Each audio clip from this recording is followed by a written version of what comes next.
നമ്മുടെ യാത്രയിലെ അടുത്ത സ്റ്റോപ്പ് എറണാകുളത്തെ ഓഫീസാണ്.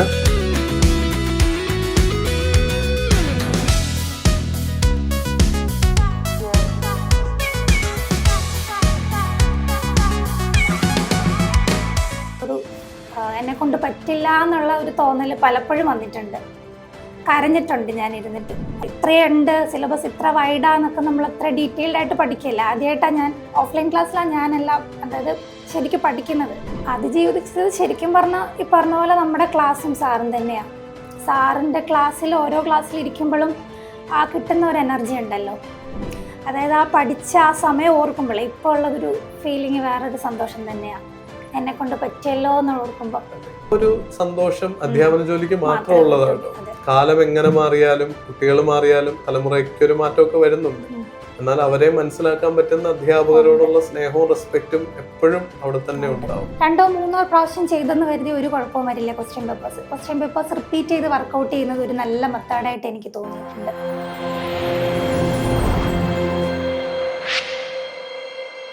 ചില വിജയങ്ങൾക്ക് മധുരം അല്പം കൂടുതലാണ്. അങ്ങനത്തെ ഒരു വളരെ മധുരമുള്ള ഒരു വിജയമാണ് വിശ്വലക്ഷ്മിയുടേത്. അടൂര് നമ്മൾ ഓഫ്ലൈൻ ബാച്ച് തുടങ്ങിയപ്പോൾ നമ്മളോടൊപ്പം ഉണ്ടായിരുന്നു. അതിനുശേഷം എറണാകുളത്ത് ക്രാഷ് ബാച്ച് ഓഫ്ലൈനായിട്ട് നടത്തിയപ്പോൾ ആദ്യ അധ്യാപകരുടെ കൂട്ടത്തിൽ ഒരാളായി വിശ്വലക്ഷ്മി ഉണ്ടായിരുന്നു. അടുത്ത അറ്റംപ്റ്റിൽ JRF എത്തും എന്നുള്ളത് അന്ന് ഞാൻ വിശ്വലക്ഷ്മിക്ക് കൊടുത്തൊരു ഉറപ്പാണ്. വിശ്വലക്ഷ്മി എനിക്ക് തന്നൊരു ഉറപ്പാണ്, ഉറപ്പായിട്ട് വാങ്ങിക്കും സാറിന്. അത് നടപ്പിലാക്കാനായി. വിശ്വലക്ഷ്മി, ഇപ്പോൾ സ്വാഗതം. കൊമേഴ്സിൽ JRF ഒരു ജേർണി അത്ര എളുപ്പമല്ലായിരുന്നു എന്ന് എനിക്കറിയാം. കയറ്റിറക്കങ്ങൾ ഉണ്ടായിരുന്നു. പ്രത്യേകിച്ച് കുറച്ച് ആങ്ഷ്യസ് ആയിട്ടുള്ള ഒരാളായിരുന്നു. മറ്റുള്ളവരെക്കാളും കമ്പയറബിൾ ആയിട്ടാണല്ലോ നമുക്കത് പറയാൻ പറ്റുന്നത്, അല്ലേ? അതിനെയൊക്കെ എങ്ങനെ അതിജീവിച്ച് ഈ വിജയത്തിൽ എത്തി നിൽക്കുമ്പോൾ ഇപ്പോഴത്തെ ഒരു ഫീൽ എന്താന്ന് പറയാമോ? ഇപ്പോൾ ശരിക്കും പറഞ്ഞാൽ സാറിൻ്റെ അടുത്ത് തന്നെ ഫസ്റ്റ് താങ്ക്സ് പറയണ്ടേ. കാരണം ഇങ്ങോട്ടുള്ള അതായത് നെറ്റ് കിട്ടി ഇങ്ങോട്ടെത്താൻ പറ്റിയത് കൊണ്ടാണെന്ന് തോന്നുന്നു JRF കിട്ടിയത്. ആ നെറ്റ് കിട്ടിയ സമയത്ത് JRF ജസ്റ്റ് കുറച്ച് മാർക്കുകൾക്ക് പോയി. അപ്പോഴും നമുക്ക് ഇനി ഇരുന്ന് JRFന് വേണ്ടി ഫുൾ ടൈമായിട്ട് പഠിക്കാൻ പറ്റുന്ന ഒരു സാഹചര്യം ആയിരുന്നില്ല. അപ്പോൾ ആ സമയത്ത് ഒരു ജോലി വേണം.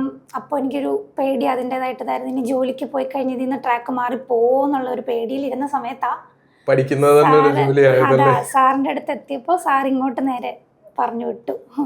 എൻ്റെ മനസ്സിൽ എപ്പോഴും നമ്മുടെ സ്റ്റുഡൻസിനെ പറ്റിയുള്ള സ്വപ്നങ്ങള്, സ്റ്റുഡൻസിനെ പറ്റി മാത്രമല്ല, I+ലെ സ്റ്റാഫ് ആണെങ്കിൽ പോലും നമ്മുടെ കൂടെ നിന്ന് ഒരാൾ വിജയിക്കുമ്പോഴാണല്ലോ നമ്മുടെ വിജയത്തിന് ഒരു രുചി ഉണ്ടാവുക. ഒരാളുടെ കണ്ണീരുകൊണ്ട് അല്ലെങ്കിൽ ഒരാളുടെ പരാജയത്തിൽ നിന്നുള്ള വിജയത്തിന് എന്താ അർത്ഥമുള്ളത്? വിശ്വലക്ഷ്മി ആയാലും ഷാഹിദ ആയാലും ജയകൃഷ്ണനായാലും ഒക്കെ നമ്മുടെ അടൂരുണ്ടായിരുന്ന ബാച്ചിൽ ഓരോരുത്തരും വിജയം നുണഞ്ഞുകൊണ്ടിരിക്കുകയാണ്, JRF ആയിട്ടും നെറ്റായിട്ടും ഒക്കെ. അത് തന്നെ എനിക്ക് ഈ കുട്ടികളുടെ അടുത്തും പലപ്പോഴും നിങ്ങളുടെ അടുത്തും ഞാൻ പറയാറുള്ള കാര്യം, ഓഫ്ലൈനുള്ളൊരു അഡ്വാൻറ്റേജ് എപ്പോഴും അവിടെ ഉണ്ടാവും, അല്ലേ?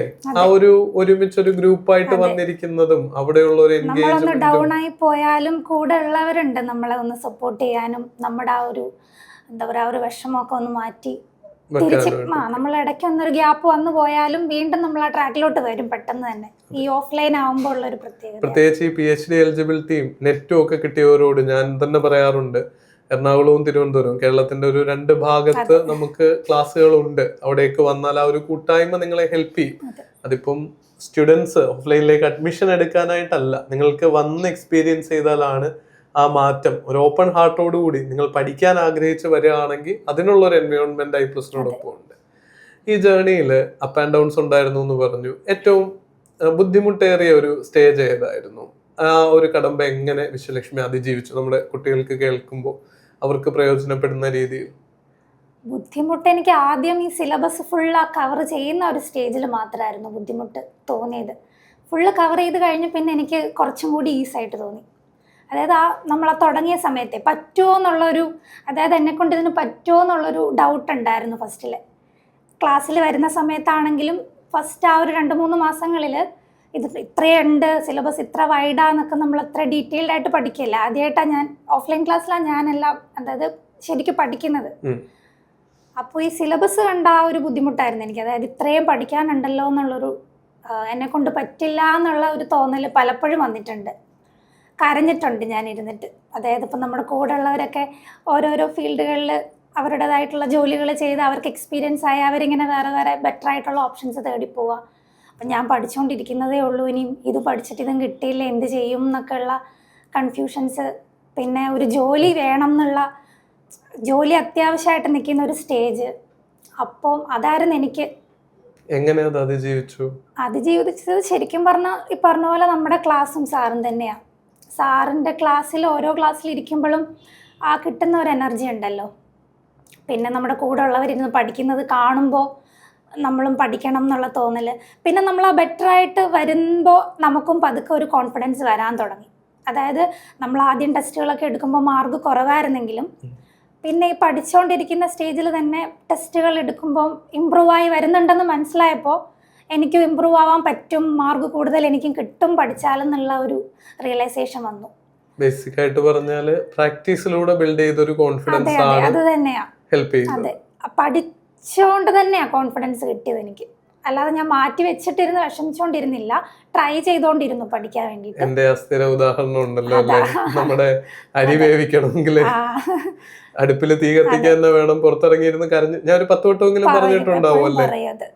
പിന്നെ അതുപോലെ എൻജോയ് ചെയ്യാനും കൂടിയിട്ട് അതും സാറ് പറഞ്ഞിട്ട് എനിക്ക് ഫീൽ ആയത് കാര്യമാണ്. അതായത് എൻജോയ് ചെയ്ത് പഠിക്കാനും ഞാൻ ട്രൈ ചെയ്തിട്ടുണ്ടായിരുന്നു. എനിക്കതൊരു പരിധിവരെ പറ്റുകയും ചെയ്തു. ഞാൻ ഒരിക്കലും പഠിക്കണമല്ലോ എന്നോർത്ത് കഷ്ടപ്പെട്ട് പഠിച്ചിട്ടേ ഇല്ല, ഭയങ്കരമായിട്ട് ഇഷ്ടപ്പെട്ടാ പഠിച്ചിട്ടുള്ളത്. സത്യമല്ലേ, നമ്മൾ എൻജോയ് ചെയ്യാതെ പഠിച്ചാല് ആ 6 മാസം ഒന്നും പോയില്ലേ ലൈഫിൽ നിന്ന്.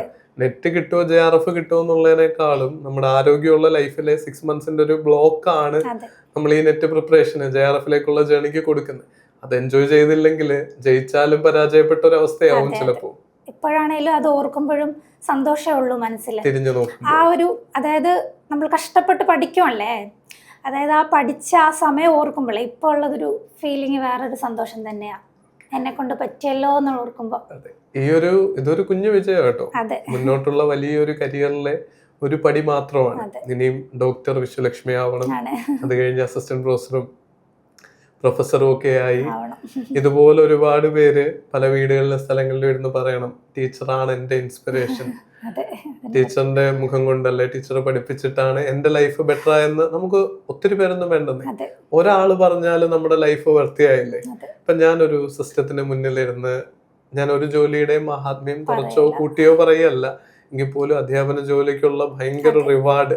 ഞാൻ ഇന്നലെ രാത്രിയില് ഫുഡ് കഴിക്കാൻ പോയപ്പോൾ അമ്മയെ കണ്ടിട്ട് ഒരു 10-40 വയസ്സുള്ള ഒരു സ്ത്രീ, വിജി ടീച്ചർ അല്ലേ ചോദിച്ചിട്ട് ഓടിയെടുത്ത് വന്നു. അപ്പം ആ ആളുടെ മക്കൾക്ക് 10-15 വയസ്സുണ്ട്. അവരൊക്കെ ഇങ്ങനെ അത്ഭുതത്തോടെ ഫോണിൽ നിന്നൊക്കെ തലമുക്കി നോക്കുന്നുണ്ട്, ഇത് ആരാ, അമ്മയുടെ ടീച്ചറോ, എന്നേക്കാ പ്രായമുണ്ട്. അപ്പോഴമ്മ പറഞ്ഞു, നിനക്ക് 1 വയസ്സ് 2 വയസ്സുള്ളപ്പോഴാണ് ഞാൻ 4ാം ക്ലാസ്സിലെ അധ്യാപികയായിട്ട് ആദ്യം ജോലിക്ക് കയറുന്നത്. അതാ ഈ ഏജ് ഡിഫറൻസും ഉള്ളത്. ഞാൻ പറഞ്ഞു, എന്നേക്കാൾ വലിയ പിള്ളേരുണ്ടോ അമ്മ കുട്ടികളായിട്ട്. അപ്പോ ആ ഒരു സന്തോഷം അധ്യാപന ജോലിക്ക് മാത്രം ഉള്ളതാണ് കേട്ടോ. കാലം എങ്ങനെ മാറിയാലും കുട്ടികൾ മാറിയാലും തലമുറയ്ക്ക് ഒരു മാറ്റമൊക്കെ വരുന്നുണ്ട്. എന്നാൽ അവരെ മനസ്സിലാക്കാൻ പറ്റുന്ന അധ്യാപകരോടുള്ള സ്നേഹവും റെസ്പെക്റ്റും എപ്പോഴും അവിടെ തന്നെ ഉണ്ടാവും. എനിക്ക് അതാണ് വിശ്വലക്ഷ്മിക്ക് തരാനുള്ള ഒരു വിഷ്. അപ്പോ ഇനി നമ്മുടെ ഈ കൊമേഴ്സ് പഠനത്തില്, പേപ്പർ 1 പഠനത്തില് ഏറ്റവും ശ്രദ്ധിക്കേണ്ട യൂണിറ്റുകൾ ഏതാണെന്ന് വിശ്വലക്ഷ്മി ഇപ്പൊ 2 തവണ പരീക്ഷ എഴുതി, 3 തവണ എഴുതിയിട്ടുണ്ടാവും അല്ലെ. നന്നായി പഠിച്ച് 2 അറ്റംപ്റ്റ് കൊടുത്തു, നെറ്റ് കിട്ടി, JRFും കിട്ടി. ഇന്ത്യയിൽ ആ ഒരു ടോപ്പ് 1% ആൾക്കാരുടെ കൂട്ടത്തിലെത്തി. പ്രത്യേകിച്ച് കൊമേഴ്സില് ഒരുപാട് ആളുകൾ, 10,000 കുട്ടികൾ എഴുതുന്ന പരീക്ഷയാണ്. അപ്പൊ അതിൽ പേപ്പർ 1ഉം കൊമേഴ്സും ഏതൊക്കെ യൂണിറ്റ് ഒന്ന് ഫോക്കസ് ചെയ്താൽ ബെറ്റർ ആയിരിക്കും? പേപ്പർ 1 ഈ പറഞ്ഞ പോലെ മാത്സ് ഡിഫിക്കൽട്ട് ഉള്ളവർ DIയും മാത്തമാറ്റിക്കൽ റീസണിങ്ങും എന്തായാലും നോക്കണം. പിന്നെ എനിക്ക് തോന്നുന്നു മാർക്ക് സ്കോർ ചെയ്യാൻ പറ്റുന്ന യൂണിറ്റുകളുണ്ടല്ലോ, അത് മാക്സിമം നല്ല രീതിയിൽ പഠിക്കുക. എന്നിട്ട് അതായത് ടീച്ചിങ് ആണെങ്കിലും അതുപോലെ റിസർച്ച്, ലോജിക്കൽ റീസണിങ് ഒക്കെ നമുക്ക് പഠിച്ചു കഴിഞ്ഞാൽ 5 ഔട്ട് ഓഫ് 5 വാങ്ങിക്കാൻ പറ്റുന്ന യൂണിറ്റുകളാണ്. പിന്നെ ഈ ലാസ്റ്റ് 2 യൂണിറ്റുകളൊക്കെ നമ്മൾ മാക്സിമം ക്വസ്റ്റ്യൻ പ്രാക്ടീസ് ചെയ്യാന്നുള്ളതേ ഉള്ളൂ. അതിനുവേണ്ടി നമ്മൾ ഒരുപാട് സമയം ഇൻവെസ്റ്റ് ചെയ്ത് കഴിഞ്ഞാലും നമുക്കതുകൊണ്ട് ഒത്തിരി അങ്ങ് ഫുൾ ആൻസേഴ്സ് ശരിയാക്കാൻ പറ്റുന്ന യൂണിറ്റുകളല്ലല്ലോ. നമ്മൾ ക്ലാസ്സിൽ പറഞ്ഞ അതേ പോയിന്റ് തന്നെ, എത്ര ഫാക്ട് പഠിച്ചാലും അതിന് പുറമെ ഒരു ഫാക്ട് ചോദിക്കും. അതായത് സ്കോർ ചെയ്യാൻ പറ്റുന്ന യൂണിറ്റുകളെ മാക്സിമം പഠിക്കുക, ക്വസ്റ്റ്യൻസ് വർക്കൗട്ട് ചെയ്യുക. മറ്റേ last 2 people development and environment ആണെങ്കിലും അതുപോലെ തന്നെ നമ്മുടെ ഹയർ എഡ്യൂക്കേഷൻ ആണെങ്കിലും അത് രണ്ടും മാക്സിമം ക്വസ്റ്റ്യൻസ് വർക്കൗട്ട് ചെയ്യുന്നതായിരിക്കും നല്ലതെന്ന് തോന്നുന്നു.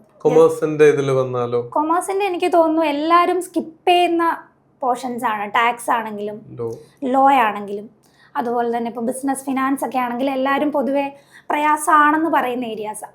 എനിക്ക് തോന്നുന്നു ഈ പ്രയാസമാണെന്ന് പറയുന്ന ഏരിയാസ് നമ്മൾ കുറച്ച് എഫേർട്ട് ഇട്ട് കഴിഞ്ഞാൽ നമുക്ക് ആ ഒരു രീതിയിലായിരിക്കും സ്കോർ കൊടുക്കുന്നത്. കാരണം എൻ്റെ കൂടെ ഉണ്ടായിരുന്ന പലരും നല്ലതായിട്ട് പഠിക്കുന്ന കുട്ടികൾ തന്നെ കിട്ടാതെ വരുമ്പം അവരോട് നമ്മൾ മിണ്ടുമ്പോൾ മനസ്സിലാവുന്നത് അവർ ഈ പറയുന്ന യൂണിറ്റുകളൊക്കെ സ്കിപ്പ് ചെയ്തിട്ടുണ്ട്. ഇപ്പോൾ ടാക്സ് ആണെങ്കിലും ലോ ആണെങ്കിലും സ്കിപ്പ് ചെയ്തവർക്കായിരുന്നു കിട്ടാൻ, അതായത് ചെറിയ മാർക്കിൻ്റെ വ്യത്യാസത്തിലാണ് പോകുന്നത്, പക്ഷെ അവർ സ്കിപ്പ് ചെയ്തിട്ടുണ്ട് ഈ പോർഷൻസ്.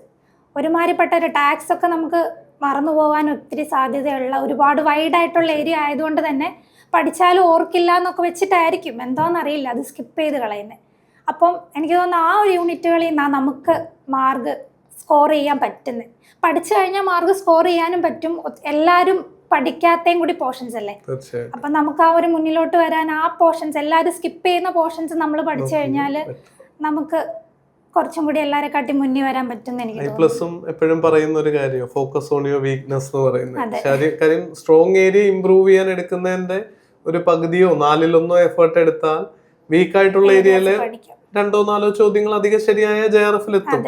നിങ്ങളുടെ JRF നെറ്റ് വിജയത്തിന്റെ ഇടയിൽ നിൽക്കുന്ന ഇങ്ങനത്തെ 3-4 ചോദ്യങ്ങളാണ് കേട്ടോ. അപ്പോൾ വിശ്വലക്ഷ്മി ടീച്ചറുടെ അടുത്ത് നിന്ന് നിങ്ങൾക്കുള്ള ഒരു പ്രിപ്പറേഷൻ ജേർണിയിൽ ഏറ്റവും സ്ട്രോങ് ആയിട്ട് തോന്നുന്ന ഒരുപാട് കാര്യങ്ങൾ നമ്മൾ ചർച്ച ചെയ്യുമ്പോഴൊക്കെ പറയാറുണ്ടല്ലോ, റിവിഷൻ ആണെങ്കിലും നോട്ട് എഴുത്താണെങ്കിലും മസ്റ്റ് ആയിട്ട് ചെയ്യേണ്ട ഇനിയുള്ള JRF വിജയമായിട്ട് ഒരാൾ ഈ ഇന്റർവ്യൂ കേൾക്കുന്നുണ്ടെങ്കിൽ അവരോട് പറയാനുള്ള പോയിന്റുകൾ 2-3 പോയിന്റുകൾ ഏറ്റവും സ്ട്രോങ് ആയിട്ട് വിശ്വലക്ഷ്മിയെ ഹെൽപ്പ് ചെയ്തിട്ടുള്ള കാര്യങ്ങളൊന്ന് പറയാമോ? എന്നെ ഹെൽപ്പ് ചെയ്ത 2-3 ഫാക്ടേഴ്സ്. സിലബസ് ഫസ്റ്റ് നമ്മളെ കൊണ്ട് പറ്റുന്ന മാക്സിമം സിലബസ് കവർ ചെയ്യുക. സിലബസ് കംപ്ലീറ്റ് ചെയ്യാത്ത ആരും ഇതുവരെ ഇങ്ങനെ നെറ്റ് ക്വാളിഫൈ ചെയ്തതായിട്ട് എൻ്റെ കൂടെ ഉള്ളവരാരും ചെയ്തിട്ടില്ല. അവരൊക്കെ അവിടെ ഇവിടെ സ്കിപ്പ് അടിച്ചിട്ട് പഠിക്കുന്നവരാണ്. അങ്ങനെ പഠിച്ചാൽ എല്ലാവരും കംപ്ലൈൻറ്റും പറയുന്നുണ്ട് കിട്ടുന്നില്ല. ഞാനപ്പം സംസാരിക്കുമ്പോഴാണ് സിലബസ് മുഴുവനായിട്ട് കംപ്ലീറ്റ് ചെയ്യാത്തതൊരു വലിയ പ്രശ്നം. അപ്പോൾ സിലബസ് മാക്സിമം കവർ ചെയ്യുക ആദ്യം. അതിൻ്റെ കൂട്ടത്തിൽ ക്വസ്റ്റ്യൻ പേപ്പേഴ്സ് വർക്കൗട്ട് ചെയ്യുമ്പോൾ ക്വസ്റ്റ്യൻ പേപ്പേഴ്സ് റിപ്പീറ്റ് ചെയ്ത്, കൊമേഴ്സിൻ്റെ കാര്യം പ്രത്യേകിച്ച് ക്വസ്റ്റ്യൻ പേപ്പേഴ്സ് ഒരു തവണ ചെയ്തിട്ട് അങ്ങ് വിട്ട് കളയാതെ അത് റിപ്പീറ്റ് ചെയ്ത് അത് ഫസ്റ്റ് പഠിക്കുക, എന്നിട്ട് ഒരു ചെറിയ ഗ്യാപ്പിൽ വീണ്ടും ചെയ്യുക. 2-3 പ്രാവശ്യം ചെയ്തെന്ന് കരുതി ഒരു കുഴപ്പവും വരില്ല. ക്വസ്റ്റ്യൻ പേപ്പേഴ്സ് റിപ്പീറ്റ് ചെയ്ത് വർക്കൗട്ട് ചെയ്യുന്നത് ഒരു നല്ല മെത്തേഡായിട്ട് എനിക്ക് തോന്നിയിട്ടുണ്ട് മാർക്ക് സ്കോർ ചെയ്യാൻ വേണ്ടിയിട്ട്. അത് രണ്ടുമാണ് എനിക്ക് തോന്നിയിട്ടുള്ള കാര്യങ്ങൾ. പിന്നെ റിവിഷനും ഇമ്പോർട്ടൻ്റ്. ഈ പറഞ്ഞ പോലെ നമ്മൾ മറന്നുപോകുന്ന ഏരിയാസൊക്കെ വീണ്ടും റിവൈസ് ചെയ്താലേ നമുക്ക് ആ ക്വസ്റ്റ്യൻ്റെ മുമ്പിൽ ഇരിക്കുമ്പോൾ നമുക്ക് കറക്റ്റ് ഓപ്ഷനിലോട്ട് എത്താൻ പറ്റുള്ളൂ. അപ്പോൾ റിവിഷനും സിലബസ് കവർ ചെയ്യുക, ക്വസ്റ്റ്യൻ പേപ്പേഴ്സ് റിപ്പീറ്റ് ചെയ്ത് വർക്കൗട്ട് ചെയ്യുക, കൊമേഴ്സിന് പ്രത്യേകിച്ച്. ഓക്കെ, ഒരുവിധം കൺസോൾട്ടേറ്റ് ചെയ്തെല്ലാം പറഞ്ഞെത്തിച്ചിട്ടുണ്ടല്ലേ. അപ്പോൾ ഇനിയും വിജയങ്ങൾ ഉണ്ടാവട്ടെ. PhD ജേർണിയിലാണെങ്കിലും ഒക്കെ I+ന്റെ ഓൾറെഡി ഉള്ള സ്റ്റുഡൻസ് ഉണ്ട്, ഇനിയും സ്റ്റുഡൻസ് വരാനിരിക്കുന്നുണ്ട്. അവരുടെ ഗൈഡൻസ് ടീച്ചറിനുണ്ടാവും. ടീച്ചറിന്റെ ഗൈഡൻസും എക്സ്പെക്ട് ചെയ്യുന്നു. മുന്നോട്ടും സന്തോഷങ്ങളൊക്കെ ഷെയർ ചെയ്യുക. എല്ലാ നന്മകളും ഉണ്ടാവട്ടെ. Thank you.